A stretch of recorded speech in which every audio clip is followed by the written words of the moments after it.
O Senhor esteja convosco. Ele está no meio de nós.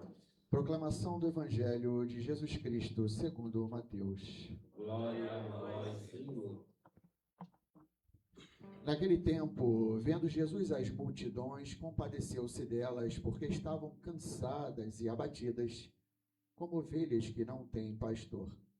Então disse aos seus discípulos: A messe é grande, mas os trabalhadores são poucos. Pede, pois, ao dono da messe que envie trabalhadores para a sua colheita. Jesus chamou os 12 discípulos e deu-lhes poder para expulsarem os espíritos maus e para curarem todo tipo de doença e enfermidade. Estes são os nomes dos 12 apóstolos. Primeiro, Simão, chamado Pedro, e André, seu irmão, Tiago, filho de Zebedeu, e seu irmão João, Filipe e Bartolomeu, Tomé e Mateus, o cobrador de impostos, Tiago, filho de Alfeu, e Tadeu, Simão e o Zelota, e Judas Iscariote, que foi o traidor de Jesus. Jesus enviou estes 12 com as seguintes recomendações: Não deveis ir aonde moram os pagãos, nem entrar nas cidades dos samaritanos, e diante as ovelhas perdidas da casa de Israel. Em vosso caminho anunciai: O reino dos céus está próximo. Curai os doentes, ressuscitai os mortos, purificai os leprosos e expulsai os demônios. De graça recebestes, de graças deveis dar. Palavra da salvação.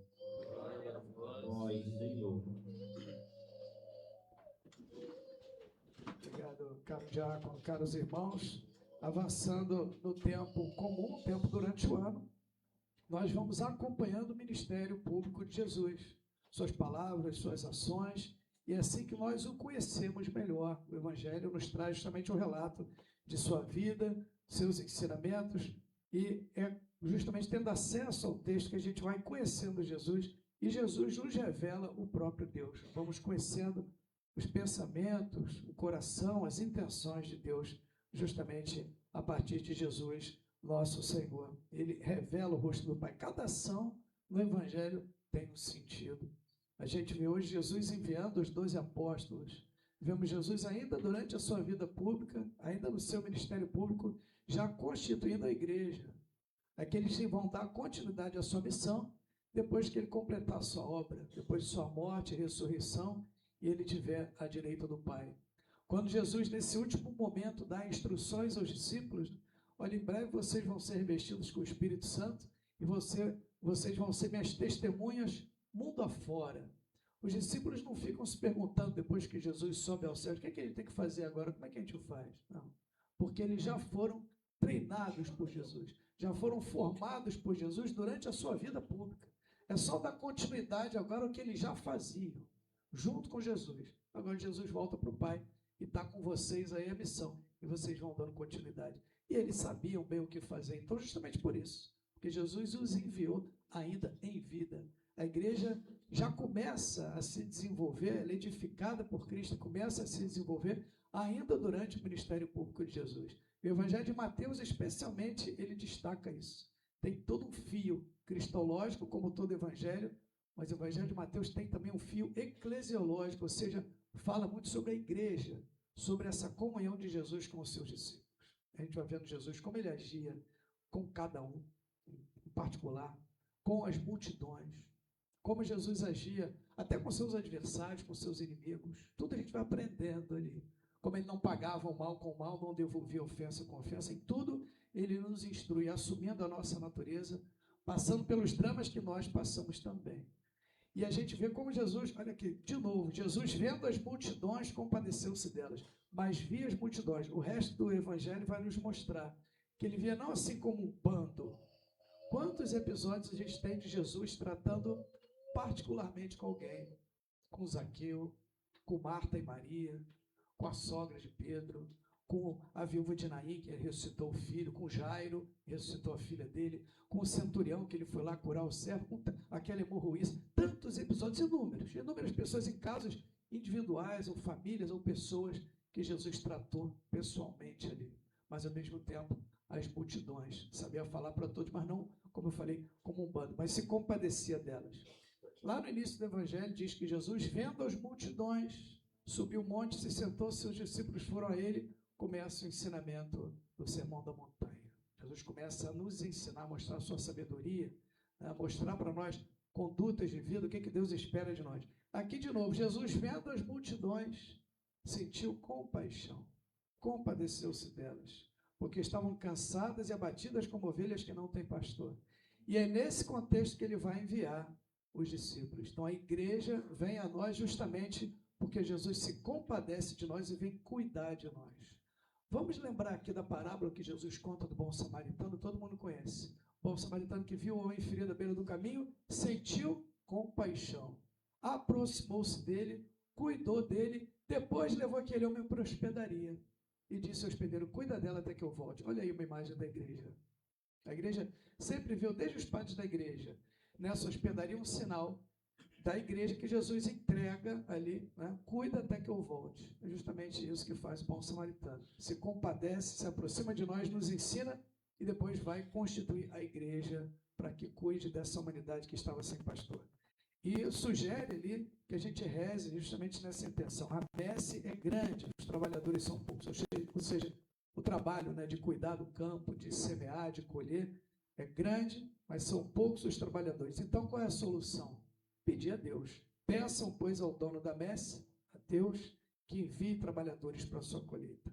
E aí a gente tem aqui os 12 discípulos. Isso chama atenção. Todos nós sabemos que Jesus tinha muitos discípulos e que dentre eles constituiu 12 apóstolos. Apóstolo significa isso, enviado.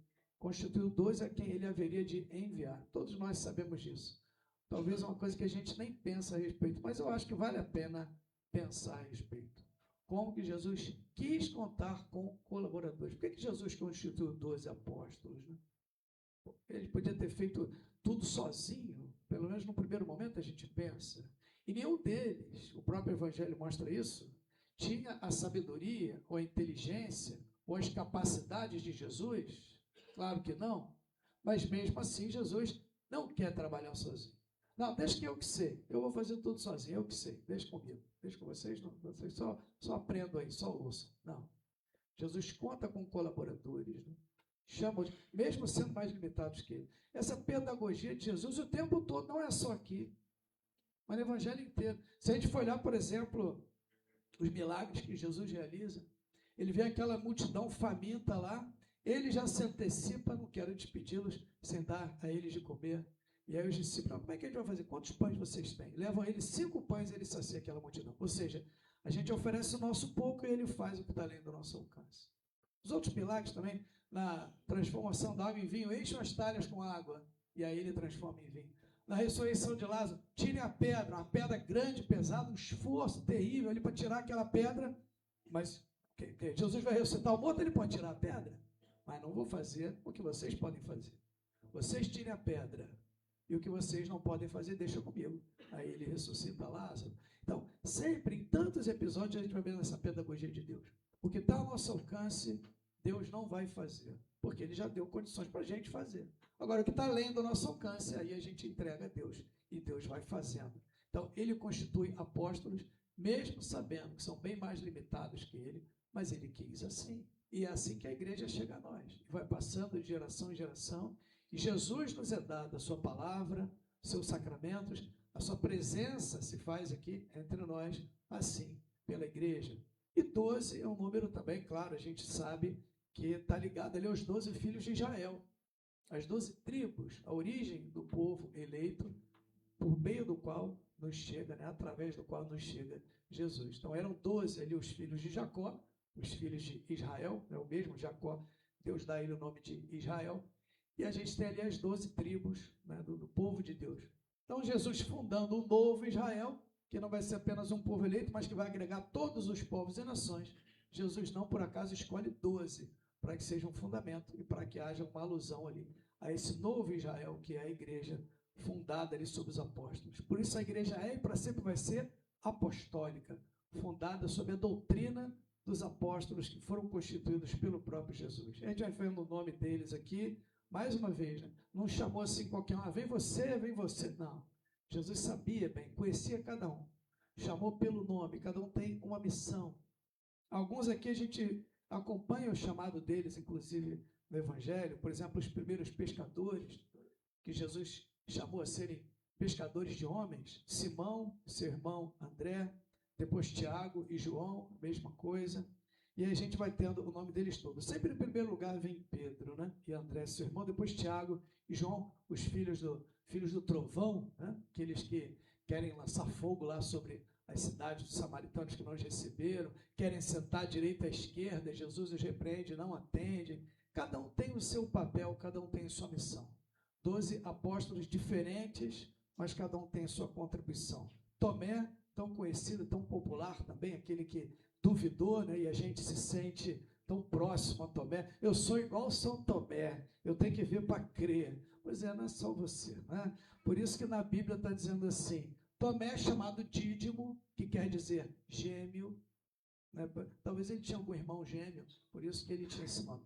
Mas Tomé, chamado Dídimo, que quer dizer gêmeo, ou seja, ele está cheio de irmão gêmeo, né? Somos nós também, tem que ver para crer. Enfim, cada um tem sua missão. E eu lembro que na semana passada a gente via justamente o chamado de Mateus, que era cobrador de impostos, estava sentado na coletoria e Jesus o chamou. E eu dizia sobre isso, como os cobradores de impostos eram mal vistos, odiados pelo povo, eram considerados inimigos do povo, porque eles tomavam o dinheiro dos judeus para entregar aos adversários, aos romanos.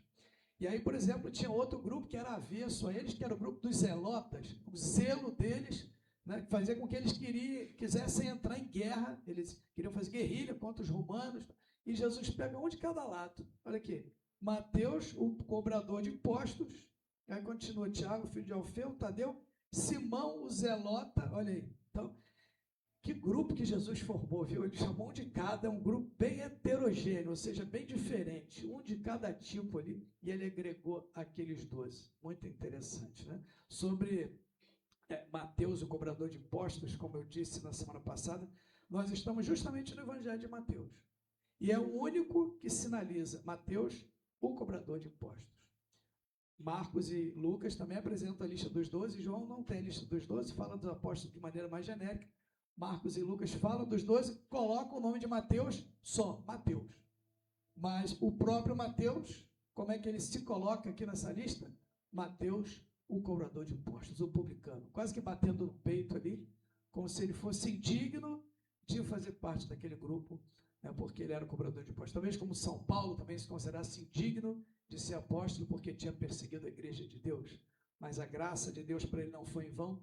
Também para Mateus a graça de Deus não foi em vão. Mas me chama a atenção isso, acho bonito isso, que só Mateus diga Mateus o publicano, o cobrador de impostos. Né? Só ele, né, que diz isso de si, como que batendo no peito humildemente, reconhecendo sua pequenez, sua indignidade. A mesma coisa na missa, não sei se vocês já notaram, a gente tem uma hora que o padre, toda missa, né? O padre reza, lembrai-vos, ó Pai da vossa igreja, caminho com o Santo Padre, o Papa Leão, nosso bispo, José Francisco, seu auxiliar geral, não é isso? A gente não reza assim? Eu não sei se vocês já pensaram isso. E o nosso bispo, quando ele reza, como é que ele reza? Ele fala, lembrai-vos, ó Pai do Santo Padre, o Papa, de mim, né? Eu que sou bispo. Como é que ele é? Assim que ele é? Como é que é? Ah, boa ideia, o padre falou, eu vou ficar atento. O dia que o bispo vier aqui na crisma, ou na festa do padroeiro, eu vou participar da missa só para ouvir o que o bispo fala. Aí você fica a missa inteira atento, o bispo está aqui, Dom José falando. Aí na hora de ele falar isso, você fala, agora eu vou ver o que o bispo vai falar. Vou ver, como é que ele vai dizer, né? Eu, comigo, que coisa meio, né? Aí ele vai, nessa hora, o que o bispo faz? Passa o microfone para o padre. Aí está o padre Bruno aqui do lado, ele vai passar para mim. Lembrai-vos, ó Pai, do nosso Papa Leão, do nosso bispo.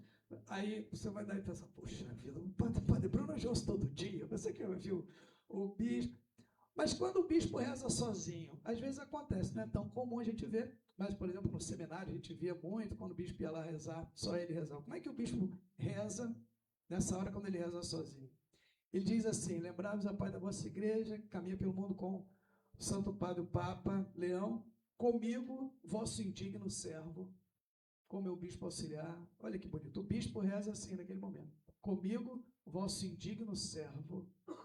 Ali. E o Papa também é difícil, também, se a gente for ver uma missa no Vaticano, tudo geralmente é concelebrado, tem outros bispos, padres, é difícil a gente ver o Papa sozinho. Mas o Papa também, se ele estiver sozinho rezando, ele fala: lembrai-vos, ó Pai da vossa igreja que caminha pelo mundo, comigo, vosso indigno servo, com os bispos do mundo inteiro, os presbíteros, diáconos, enfim. Então, bonito isso, só aquele que está falando é que se chama de indigno servo. O bispo, né? Ele, como quem bate no peito, se reconhece pequeno diante da grandeza daquela missão, como um vaso de argila que carrega aquele grande tesouro. Mas só ele fala: comigo, vosso indigno servo. Imagina eu, o Padre Bruno, né, do lado dele aqui, aí na hora que passa o microfone para mim: lembrai-vos, ó Pai da vossa igreja, com o Papa Leão, com o nosso bispo, vosso indigno servo. Não, imagina um padre fazer isso. O bispo vai olhar e falar assim: olha só, gente, que ousadia. Então, é claro que a gente vai fazer, mas cada um de nós reconhecer sua própria pequenez, sua própria indignidade, né, diante da grandeza da missão. Então, bonito isso. Eu comparo muito isso, assim, como que a igreja sempre conduzida, esclarecida pelo Evangelho, assim como Mateus, quase que batendo no peito, diz: Mateus, o cobrador de impostos, quase que se acusando, né, e como que quase que pede perdão, já o que, enfim, não era o caso, mas enfim, e como que isso passa para a igreja e como deve chegar a nós também, na nossa oração, na nossa relação com Deus e na relação com os irmãos, né? A gente não olha para o pecado do irmão, olha para o nosso. E eu queria só concluir com essa palavra no final. O que ele envia os apóstolos para curar os enfermos, expulsar os demônios e o ensinamento. Em vosso caminho anunciai: o reino dos céus está próximo. Quanto que isso aqui daria uma outra homilia. Só essa frase, só essa palavra, que é centro do anúncio da igreja, ainda com Jesus em vida, ainda antes da sua paixão e ressurreição, e que vale até hoje. O reino dos céus, o reino de Deus, está próximo, de tantas maneiras. Está próximo cronologicamente, ou seja, no tempo, porque em breve todos nós estaremos diante de Deus. A nossa vida passa como um sopro. O que são 100 anos comparados com a eternidade que nos espera? Então o reino de Deus está próximo a nós. Está próximo também porque ele já está presente, já está no meio de nós, não está distante. Está próximo porque está no nosso próximo. Ali é Cristo em todo irmão que vem ao nosso encontro. E sobretudo, né, o reino de Deus está próximo porque nós não temos um Deus distante de nós. Muita gente vive a vida assim, talvez, sabendo que existe um Deus que está lá no céu, enfim, cada um por si, e depois que eu morrer eu vou me encontrar com Deus. Mas não é essa a vida do cristão. Nós não somos chamados a ver assim, mas a saber que nós temos um Deus próximo, que vê as multidões e vê a cada um, que conhece as nossas dores, nossos dramas, que conhece os nossos projetos, nossos sonhos, e que caminha conosco, que tem um propósito para a vida de cada um, está sempre ali com a mão estendida, sempre indo à nossa frente e nos conduzindo a segui-lo de perto. Um Deus próximo, que se compadece de nós, como o bom pastor se aproximou da ovelha, como o bom samaritano se aproximou do homem caído, assim também nós temos um Deus próximo a nós, um Pai amoroso que nos enviou, nosso Senhor, e Jesus muito próximo, sempre conosco também. Amém.